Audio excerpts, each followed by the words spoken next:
Melihat Pak Jokowi ini memang mendukung Pak Prabowo, bukan mendukung Pak Ganjar. Saya nggak tahu pasti, saya nggak mau berspekulasi juga. Tapi kalau saya perhatikan misalnya apa yang terjadi di skenario bom Marcos yang ada di Filipina gitu. Ada hal yang berkaitan dengan upaya mengubur lupa. Kemudian ada upaya untuk menempel pada popularitas dengan klaim apa yang dilakukan dengan menarik Duterte dan kemudian menarik anaknya untuk masuk di dalam klan persiapan menuju kekuasaan dan itu berhasil gitu. Apa yang terjadi di Filipina itu berhasil dengan bom Marcos itu. Dan jangan sampai ini gejala ini berulang terjadi di Indonesia gitu. Nah, indikasi-indikasi seperti ini nanti Mbak Wiwi sebagai pengamat bisa menjelaskan itu lebih jauh. Mbak Wiwi lebih tahu soal itu. Bang Andreas. Nah itu dia, kalau misalnya kita lihat tadi Bang Andreas saja ya dalam siaran tadi 2 hari lalu ya Ti ya, betul. Kenceng banget gitu, keras sekali narasi-narasinya. Prof Karim, Anda melihat betul ada kerenggangan antara PDIP dan juga Jokowi, sudah belak-belakan sekarang terang-terangan? Ya, saya tidak akan memprediksi kerenggangan, tapi saya melihat ada orang ketiga dalam hubungan antara Jokowi dan PDIP beserta Ganjar gitu ya. Meskipun secara formal orang PDIP, tapi kan bukan hanya kedekatan, sebenarnya kan bukan hanya kedekatan dalam berbagai acara gitu ya.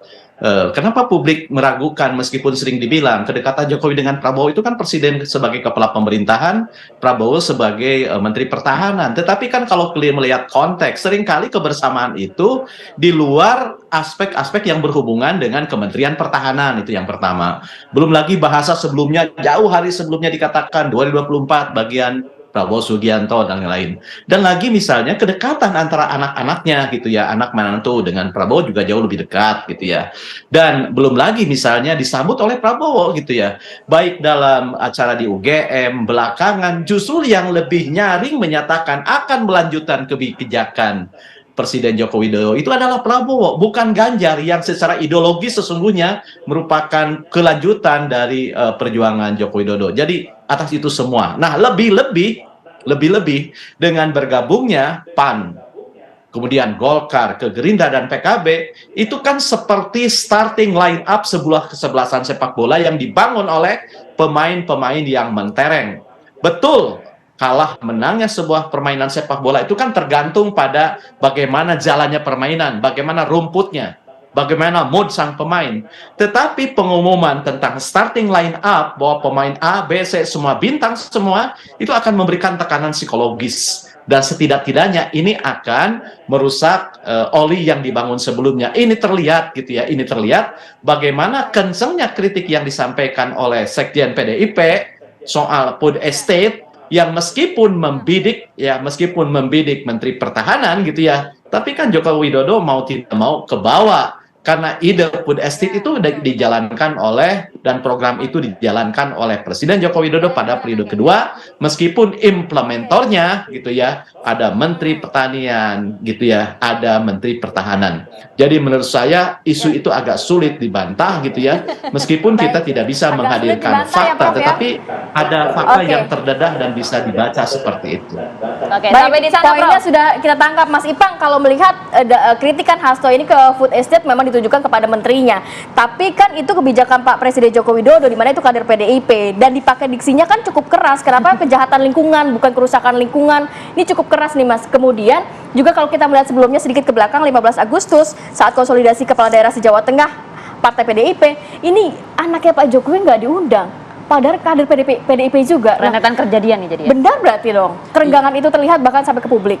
Ya, sebetulnya kalau diksi perasa kejahatan memang itu menuju langsung ke Pak Prabowo kan untuk tembakan kejahatan ya kan. Memang tidak ada dampak buruk, kerusakan. Betul, tidak ada dampak lingkungan rusak yang bahasa-bahasa yang agak levelnya lebih turun kan. Ini agak memang ekstrim memang sih. Nah, itu memang tapi kalau saya ingin mencoba menjelaskan Mbak Rati bahwa ada 2 faktor penting sebetulnya yang menyebabkan hubungan keretakan atau renggangnya PDIP dengan Pak Jokowi. Nah, pertama adalah partai koalisi. Karena setelah memang harapannya itu kan setelah Airlangga diperiksa di Kejaksaan, kemudian Munaslup isu dimunculkan oleh Pak Luhut, itu kemudian Partai Golkar kan memutuskan untuk merapat ke koalisi Prabowo. Dan sama halnya dengan PAN. Pertanyaannya memang kalau tidak ada kekuatan lain di situ, siapa yang punya kingmaker atau menjadi penentu di koalisi itu, apakah betul karena mereka merapat karena ke Prabowo-nya? Oh, oke. Saya nggak yakin gitu. Sebelumnya pernah ketemu Puan juga soalnya. Iya, pernah ketemu Puan juga.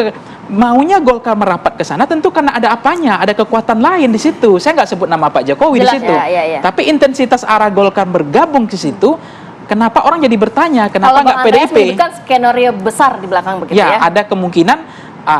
Walaupun Pak Jokowi mengatakan bahwa dalam pidatonya, saya ini bukan presiden, saya presiden bukan Pak Lurah. Yeah. Ini kan cara untuk menurunkan urat saraf tadi, urat saraf yang terlalu tinggi tensinya sehingga harus diturunkan. Itu yang kedua. Yang ketiga adalah sebetulnya yang bisa melanjutkan program Pak Jokowi dalam hasil survei saya sudah bergeser, sudah lagi ke Mas Ganjar, ke Pak Prabowo. Oke. Karena besar endorse itu.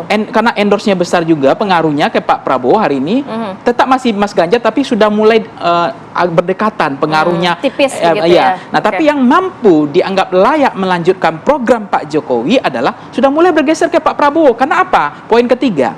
Pak Prabowo yang sering udah mulai diundang Pak Jokowi, yang gunting pita lebih sering.